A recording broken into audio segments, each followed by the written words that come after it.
Tons. Well, I kind of told you what was going to happen. So was the post-game press conference and interviews as well. But let's get into it, gentlemen, shall we? So, about last night, Odell Beckham Jr., he stole the show for all the wrong reasons in the Giants' 24-10 loss to the Vikings as he finished with a career-low 23 receiving yards and earning a taunting penalty. Here's Odell Beckham on the game.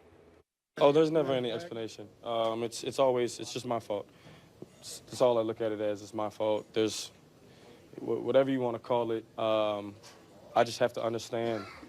If I sneeze the wrong way, it'll be a flag. It'll be a fine.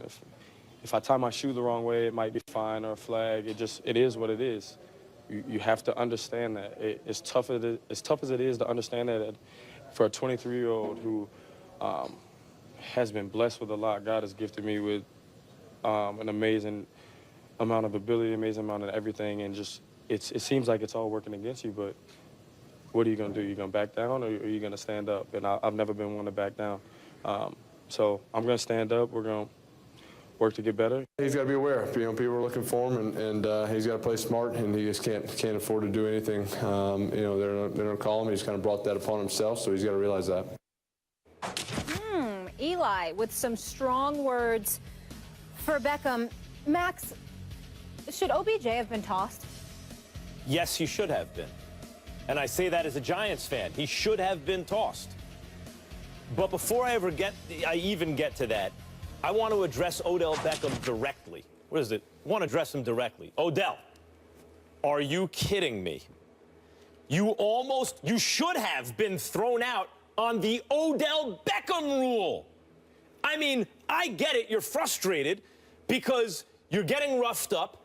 The refs miss a call when you go out of bounds. But then your temper tantrum costs the team 15 yards. And on the very next play, you seek contact out of bounds when you know they warn you because of essentially the Odell Beckham rule. The next one and you're gone. You seek contact on the next play.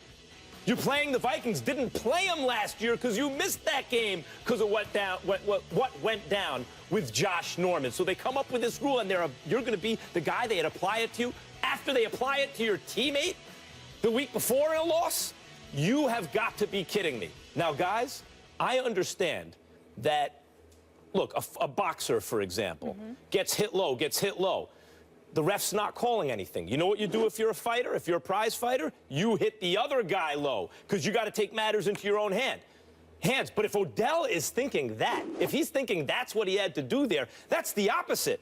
Because it's not like if a guy's hitting you low and the ref warns you, you hit the guy low. Once the ref warns you, everyone's watching you. Odell is very lucky to not be ejected. Why should he been ejected? Well, obviously, because there was a rules infraction. It was intentional. He was trying to be slick. He wasn't that slick. But from a Giants fan point of view, I'm helping to raise 3 children. Got 3 daughters. And let me tell you what you do, as my wife has explained to me since she actually read the books, when they misbehave. There have to be immediate consequences, and it has to be correlated to their behavior. It has to be a result of their behavior. If they procrastinate getting in the bath, that means they don't get that thing that they wanted because there's no time. There's a consequence. From a Giants fan point of view, I know you're a Giants fan too, Molly, and so are you after your Steelers allegiance. It's just the New York teams, but I'm diehard Steelers all day, every day. Okay. Yes. But I think we all know what we're talking about here. As a Giants fan, Odell still, from his comments after the game, still doesn't get the message as though he's being persecuted. It's victim mentality. He needed to be tossed immediately so he, on an emotional level, felt those immediate consequences. Not the next game, not next week, not next month or year, no rules change. You did that after a warning. You are out of here. That would have hopefully driven home the lesson better than anything has so far, because he is being self-destructive, Stephen A. And I get it. His quarterback's not seeing when he's open. He's missing him when he's open and all that stuff. But these corners who are roughing him up are getting into his head. And the proof in the pudding is he's not making plays he always makes. The reason I think Odell is better than everyone else is because he doesn't have to be open to be open. He makes impossible catches routine. but he wasn't making those plays yesterday. Those impossible catches, he was just another receiver who couldn't quite make it. Good effort, but not quite. That's not Odell Beckham Jr. It's actually affecting his play. Never mind the penalties. Never mind the distraction and the contagion on the team. There you go with that word contagion again. This is bad. Let me say this to you. I respectfully disagree. And the reason why I utter the word and I prefaced it by saying respectfully is because I understand where everybody's coming from. And looking at it in a vacuum, I wouldn't necessarily disagree, because I'm all about law and order. I'm all about, you got to sit up there and toe the line and make sure you got discipline, et cetera, et cetera. But there are many occasions where we see referees exercise, their arbitrary ways, and they decide when and when not to inflict punishment upon a player based on a player's actions, et cetera, et cetera.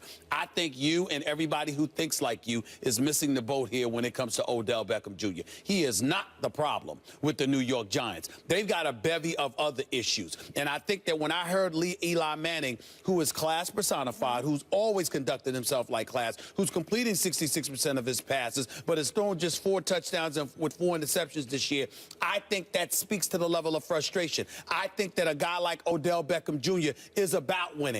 I was driving in. I listened to my man Ryan Clark on Mike and Mike this morning, just talk about Odell Beckham Jr. from last year when he was going up against Josh Norman and the Carolina Panthers, and so much was made about him when you could hear him on the sideline screaming, "We're losing," and nobody cares. So the priority was about winning. The priority was about being successful. The priority is about not getting punked, which I think on a few occasions the New York Giants over the last couple of years have done. Now we go to Ben McAdoo. We go to an Eli Manning. We go to this guy Hart that was in his ear walking into the tunnel at halftime, basically getting on Odell Beckham Jr. to pretty much get himself under control. And I'm of the mindset that we've got a whole bunch of people talking about the importance of bringing things together. I want everybody here. You, Will Kane's going to be on in a little while. Coach Herm Edwards is going to come on in a little while. I want everybody to remember what my mentality is.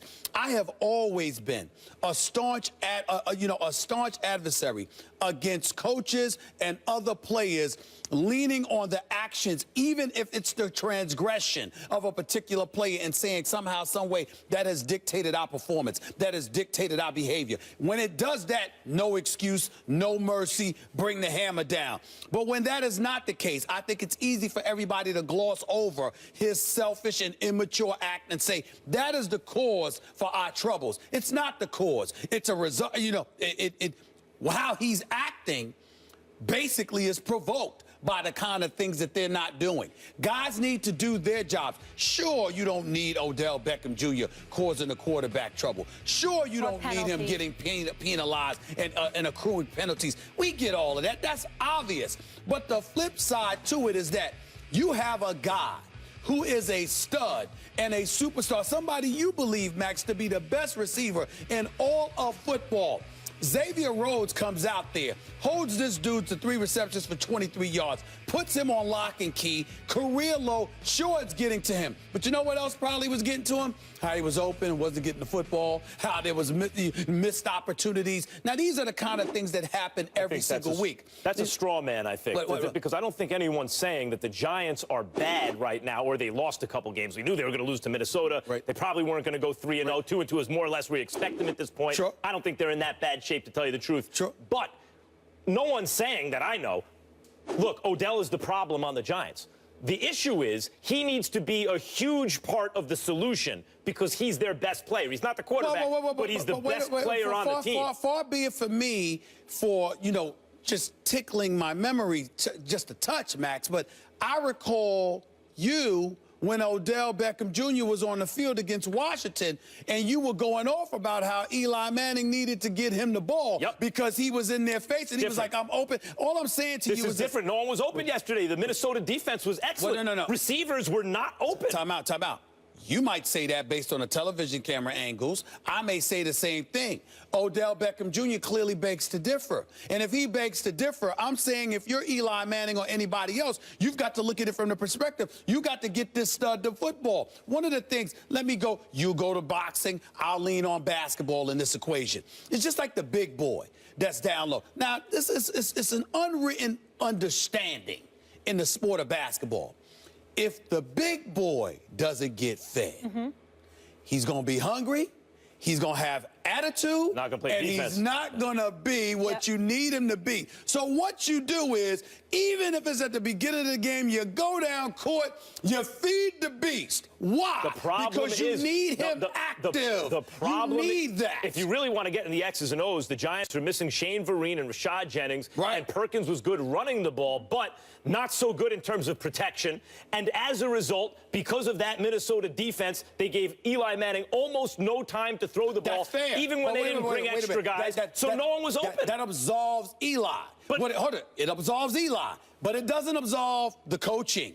It doesn't absolve the decision-making. It doesn't absolve some of the things that an Odell Beckham Jr. may believe they should be doing. Again, I'm not defending immature, all right, and selfish acts. What I am saying is that sometimes when you've got a stud and he's out there on that field and he is doing his job. Right. The problem is everybody wants to gloss over it and act like, okay, this is the storyline. We got to make sure we get this guy under control when there are ways to do it and they haven't done it. No. If you're arguing that the argument is not Odell doesn't have a right to be frustrated. He has every right to be frustrated. You're absolutely right. The Giants don't do a good enough job of getting him the ball. And if he is commanding that much attention, they need to do a better job of scoring because that means other guys are open. The field should be loose somewhere else if there's always safety help and the best corner on Odell. That part is true. It's also true that Odell's right when he says he's not getting calls and guys are allowed to get away with things on him. That's also true, but that's not the issue. How you respond to it is the issue. And if you self-destruct, that is clearly the wrong response. Well, that's if you self-destruct. And he's self-destructing. Wait a minute, but sometimes, why? Because he got a penalty? Because he got a penalty? Because on the next play, he hit a guy out of Do you think he's a little mentally weak? I think no. I don't believe. Do you think he's a little sensitive? I think he's sensitive. Okay. I think there's a difference between being sensitive and mentally weak. To me, you're mentally weak if it cripples you and it inhibits your ability to go out there and do what you're capable of doing. I have seen Odell Beckham Jr. frustrated, visibly so, and go out there and play like a stud. It's 4 games in. Max Kellerman, it's 4 games in. Oh, he's going to be big this year, of course. Hold on. It's 4 games in. How in God's name are you the New York Giants and you okay with this brother not having a touchdown? Well, let me ask you this. How do you've got to figure that out. You've got to figure that out. And it is a coaching issue to your point as well. He has 25 touchdowns since he's going to catch plenty of touchdowns. I'm talking about how he's feeling now, Max. Right. Okay, but that's fine. You can feel that way. How does the behavior come out? Do you channel it properly or do you behave immaturely? He behaved immaturely. There's no 2 ways about it. I don't believe that.